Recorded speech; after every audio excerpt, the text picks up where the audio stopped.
दोस्तों, कहानी की शुरुआत होती है एक हॉस्पिटल के आईसीयू वार्ड से, जहां एक बेहद नाजुक हालत में एक बुजुर्ग महिला भारती है।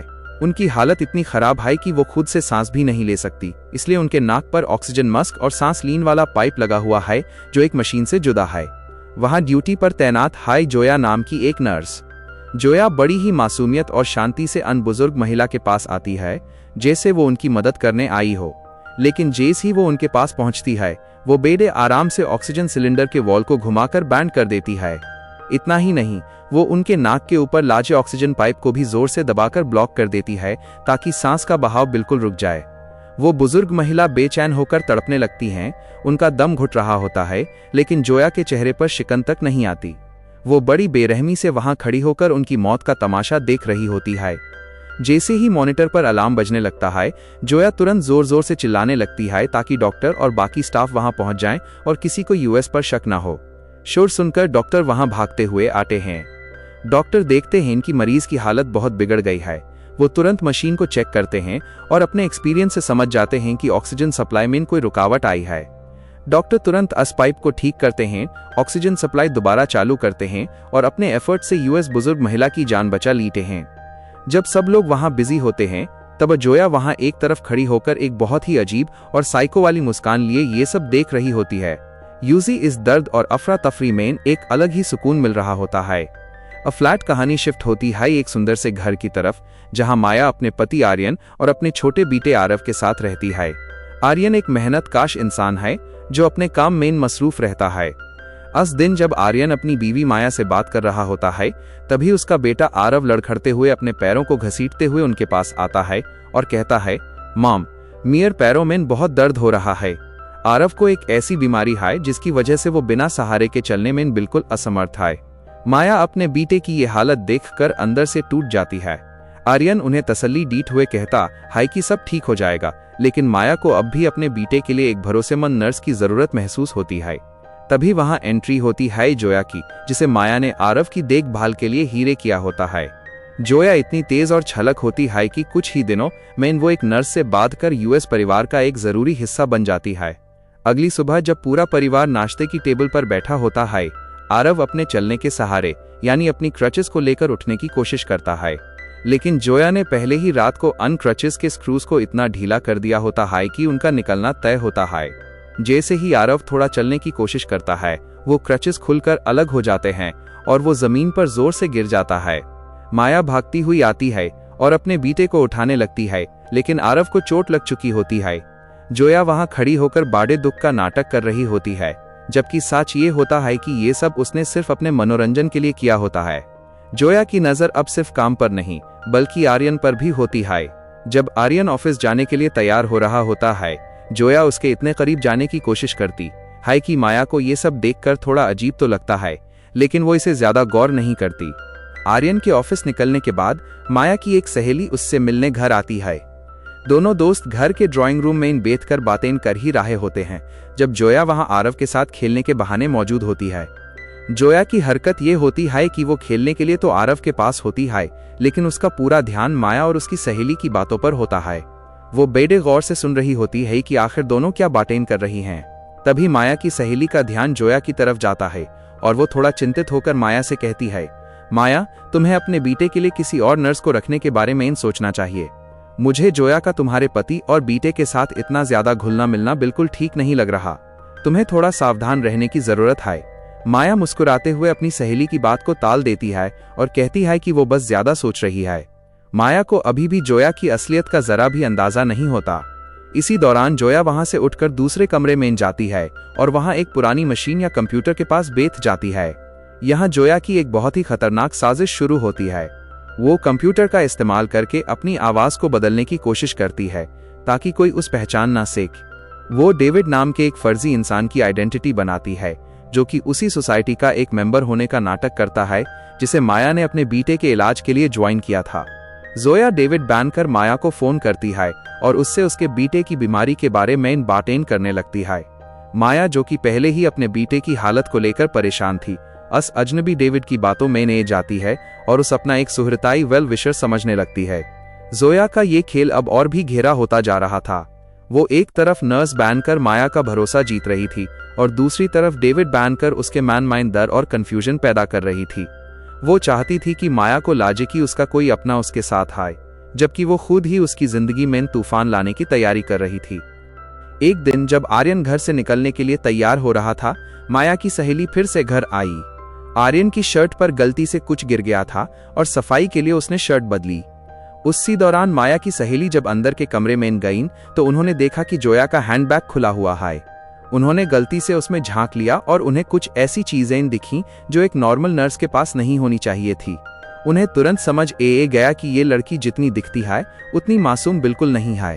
उन्हें जोया पर गहरा शक होने लगा, लेकिन वो तुरंत माया को कुछ नहीं बता सकीं क्योंकि उन्हें डर था कि कहीं उनकी बातों से माया की फैमिली में कोई बड़ा झगड़ा ना हो जाए।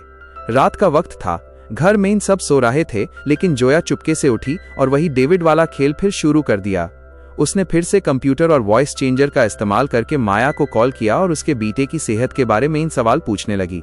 माया, जो अपनी नींद में थोड़ी धुंधली थी, उसने सब सच बता दिया। तभी जोया तेजी से कमरे से निकली और माया के पास पहुंच गई, जेज वो बस अभी उठकर आई हो, ताकि माया को शक ना हो कि कोई उससे बात कर रहा था। जोया ने बेदम्भाव एटीट्यूड से आर्यन के सामने ये जताने की कोशिश की कि माया किसी गैर मर्द से बातें कर रही है, ताकि आर्यन का माया से भरोसा उठ जाए। लेकिन यहाँ बाजी उल्टी पड़ गई।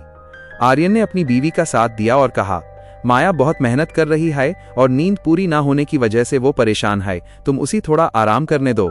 जोया ये सुनकर अंदर ही अंदर जल भुन गई, क्योंकि उसका मकसद आर्यन को माया के खिलाफ भड़काना था, जो नाकाम हो गया। अगली सुबह जब माया उठी तो उसने देखा कि जोया ने घर के सारे काम बहुत ही अच्छे से खत्म कर दिए थे। जोया ने माया को इम्प्रेस करने के लिए बहुत सारे काम कर लिए थे। तभी माया के फोन पर उसकी सहेली का कॉल आया। सहेली ने उसके बर्थडे के लिए शुक्रिया अदा किया, लेकिन माया बिल्कुल हैरान थी। उसने तो कोई फूल या गिफ्ट नहीं भेजा था। तभी जोया पीछे से आई और मुस्कुराते हुए बोली, मैंने तुम्हारी सहेली के घर फूल भेज दिए थे, मुझे लगा तुम भूल गई होगी तो मैंने तुम्हारी तरफ से ये कर दिया। माया को यह सुनकर थोड़ा अजीब लगा, लेकिन उसने इसे एक अच्छी जेस्चर समझा।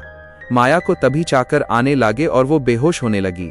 जोया ने तुरंत उस संभाला और सोफे पर लिटा दिया।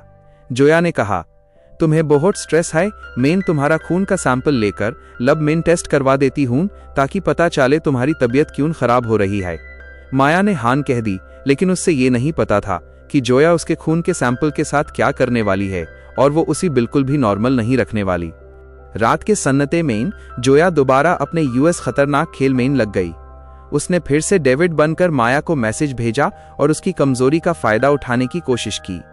माया पहले से ज्यादा परेशान थी, लेकिन तभी उस एक और मैसेज आया जिसमें साफ लिखा था कि डेविड एक धोखेबाज है, यूएस पर भरोसा मत करो। यह मैसेज पढ़ते हाय माया की नींदें उड़ गईं। अगली सुबह जब आर्यन उठा तो उसने माया के फोन पर वो अजीब मैसेजेस देखे। आर्यन को कुछ समझ नहीं रहा था कि ये डेविड कौन है और माया उससे क्यों बातें कर रही है। घर में एक अजीब सा तनाव, टेंशन पैदा हो गया था। माया ने किसी तरह खुद को संभाला और अपनी सहेली से मिलने ऑफिस गई। उसने अपनी सहेली को सब कुछ बताया कि कैसे उसके साथ अजीब घटनाएं हो रही हैं। सहेली ने तुरंत सलाह दी, माया तुम उस डॉक्टर से मिलो जिसे जोया बिल्कुल नहीं जानती। हमें एक इंसान की जरूरत है जो जोया के कंट्रोल से बाहर हो। बातें चल ही रही थी कि माया को डेविड की तरफ से एक ईमेल आया, जिसमें लिखा था कि वो इंसान जो यूज मैसेज कर रहा है वो माया को बदनाम करना चाहता है। और उसी वक्त एक और मेल आया जिसमें चेतावनी थी कि माया के बेटे की जान को खतरा है। माया डर गई और फौरन घर भागी। उसने सब कुछ जोया को भी बता दिया, ये सोचकर कि शायद वो उसकी मदद करेगी।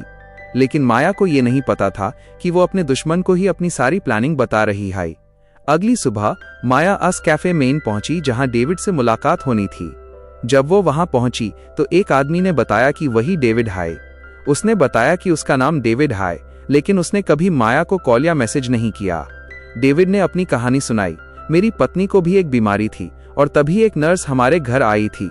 उसने भी मुझसे फोन पर बात करके मेरी पत्नी को डॉक्टर के ट्रीटमेंट से रोका, जिस वजह से मेरी पत्नी की मौत हो गई। डेविड ने एक तस्वीर दिखाई और वो तस्वीर देखकर माया के होश उड़ गए। वो तस्वीर उसी नर्स की थी जो अभी उसके अपने घर में थी।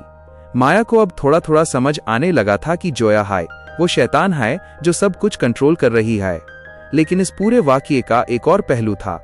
आर्यन, जिसे लगा था कि माया उस धोखा दे रही है, वो चुपके से माया का पीछा करते हुए कैफे तक गया था। उसने दूर से माया को डेविड के गेल मिलते हुए देख लिया। आर्यन को लगा कि उसकी शक की बातें सच हो गई हैं और उसकी बीवी का अफेयर चल रहा है। वो गुस्से और दुख में वहां से चला गया। उधर घर पर माया की सहेली वहां आई ताकि वो माया को उसका भूला हुआ बैग दे सके। जोया ने बेड प्यार से बाग ले लिया, लेकिन सहेली ने जोया की आंखों में देखते हुए कहा, मैं जानती हूं तुम आर्यन को पसंद करती हो। माया की फैमिली से दूर रहो, वरना मुझसे बुरा कोई नहीं होगा। जोया ने तुरंत अपना असली रैंक दिखाया।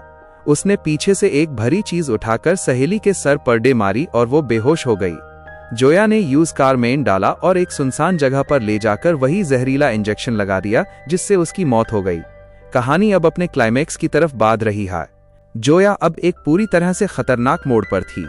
अपनी सहेली को रास्ते से हटाने के बाद वो वापस घर आई। माया इस वक्त किचन में खाना बना रही थी।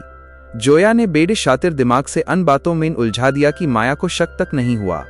मौका मिलते ही जोया ने किचन से वही बड़ा चाकू चुरा लिया जिससे माया सब्जियां काट रही थी, क्योंकि इस चाकू पर माया के हाथ के निशान थे। वो चाकू लेकर सीधे डेविड के घर पहुंची। वहां पहुंचकर उसने डेविड को उसी चाकू से मार दिया और माया का फोन वहां गिरा दिया ताकि पुलिस को लाजे कि डेविड का कत्ल माया ने किया है। रात को जब आर्यन घर लौटा तो वो पूरी तरह से टूट चुका था। उस अभी भी लग रहा था कि माया उस धोखा दे रही है। जोया ने उसके इस दुख का फायदा उठाने की कोशिश की। वो आर्यन के और ज्यादा करीब आने लगी, लेकिन आर्यन का ध्यान अभी भी सिर्फ माया पर था। अगली सुबह जब माया की नींद खुली तो उसने डेविड का एक और मैसेज देखा, मैं अपने बच्चे की वजह से सो नहीं सका। ये लाइन पढ़ते ही माया को एक पुरानी बात याद आई। जोया हमेशा लिटिल बॉय, छोटा बच्चा शब्द का इस्तेमाल करती थी। माया ने फौरन जोया की मेडिसिन चेक की और उसी वही बॉटल मिली जिसमें जहरीले पाउडर का असर था। माया को साफ हो गया कि जोया रोज उसके पानी में नींद की दवा मिलाती थी ताकि वो कमजोर रहे। माया ने बिना देर किए जोया के कमरे की तलाशी ली, जहां यूज वो डायरी मिली जिसमें सारी जहरीली दवाइयों का हिसाब और साजिशें लिखी हुई थी। तभी जोया घर में दाखिल हुई। यूज पता चल गया था कि माया को उसकी असलियत का पता चल गया है। जोया ने अब मस्क हटा दिया। उसने बड़े ठंडे अंदाज में माया को कहा, तुमने मुझे कभी घर का मेंबर नहीं समझा, पर अब मैं तुम्हारी जगह लूंगी। जोया ने माया के बेटे आरव को जबरदस्ती हॉस्पिटल ले जाने का बहाना बनाया। माया यूज रोकना चाहती थी, लेकिन जोया ने यूज धक्का दे दिया। आर्यन जो थोड़ी देर बाद घर आया, उस वहां माया का फोन मिला जिसमें उसने सारी रिकॉर्डिंग और सबूत सेव कर रखे थे। आर्यन के होश उड़ गए जब उसने देखा कि जोया क्या कुछ कर चुकी है। उधर जोया ने माया को अपनी असलियत बता दी कि कैसे उसने उसकी सहेली डॉक्टर और डेविड को खत्म कर दिया है। जोया अब माया को भी खत्म करने वाली थी, क्योंकि उसने सारे सबूत पुलिस तक पहुंचाने की कोशिश की थी। दोस्तों, क्या माया इस साइको नर्स के चंगुल से निकल पाएगी? जोया अब किसी भी हद तक जाने को तैयार थी। अगर आपको लगता है कि माया को अपनी फैमिली बचा लेनी चाहिए, तो इस वीडियो को अभी लाइक करें और चैनल को सब्सक्राइब करके बेल आइकॉन को ऑल पर सेट कर दें ताकि आप इसका फाइनल कंक्लूजन मिस ना करें।